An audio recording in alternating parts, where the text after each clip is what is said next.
Hey guys, this is a remake of an older video that I think it can make better. So, Linux, what the fuck is it?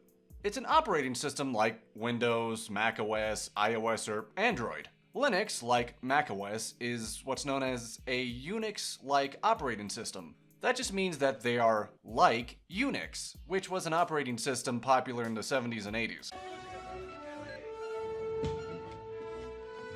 It's a Unix system.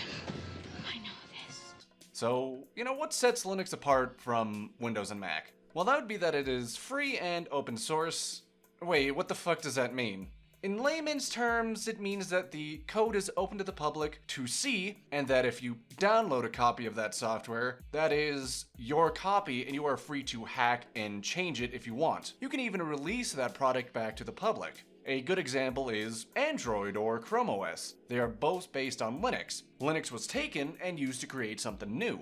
So, how do you go about installing Linux? You're gonna need a couple of things. First, a USB stick. Doesn't have to be very big, 32 gigs will be enough. Next, we'll go to linuxmint.com. This will be the version of Linux we will be installing. Since Linux is free and open source, a bunch of people have made different versions. These versions are also called distributions or distros for short. Go to download, choose the Cinnamon edition, and choose the download link for an area close to you. I'm in the USA, so I'll choose one of those. This will download an ISO file. If you're curious what that is, it is a file that acts like a CD. If you can't see the .iso at the end of the file, go to View in the File Explorer, choose Show, and select Show File Types. Now that you have the ISO downloaded, we can burn the file to our USB stick.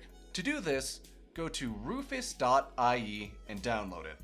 I know this program seems sketch, just trust me, it's not. With Rufus downloaded and installed, plug in your USB stick and open Rufus. Rufus should automatically select your USB stick, but if it doesn't, you can select it here. Then click this button and select the Linux Mint ISO image. Then ignore everything else and just click Start. Congratulations!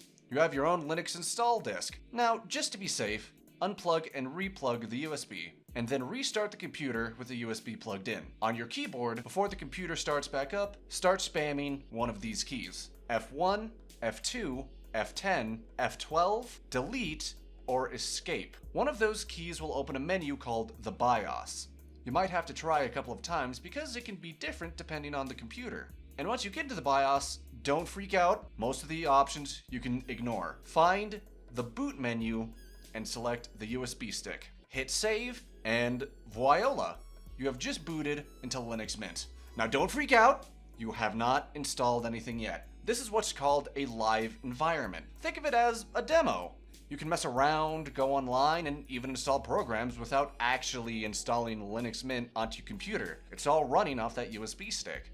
I highly recommend you mess around with this for about an hour or so, just to see how you feel about it. If you decide you want to install it, for the love of God, remember to copy and back up any important files just in case. Okay, you went back and did that? Then hit the install button and just follow the instructions on the installer until you reach this screen. This screen will determine the fate of your computer. You can either wipe your Windows install and completely replace it, or you can use the option here, which will install it alongside Windows. I recommend that one. That way you can easily go back to Windows if you're not feeling it. And with that, just follow the installer as before, and voila, you can reboot and boot into Linux Mint through the BIOS. There you go. You successfully installed Linux. Now you might be wondering why. Mostly to try something new and to learn about your system. This tutorial might have been the first time some of you have ever heard what a BIOS is. And that's not a shameful thing. Computers are pretty much plug and play nowadays. You don't have to know as much as you used to. I hope this video at least has given you the spark to learn more about your computer. Hell, it doesn't even have to be with Linux. You would be surprised what secrets Windows and macOS are hiding under the hood. Anyway, that's it for me. Peace.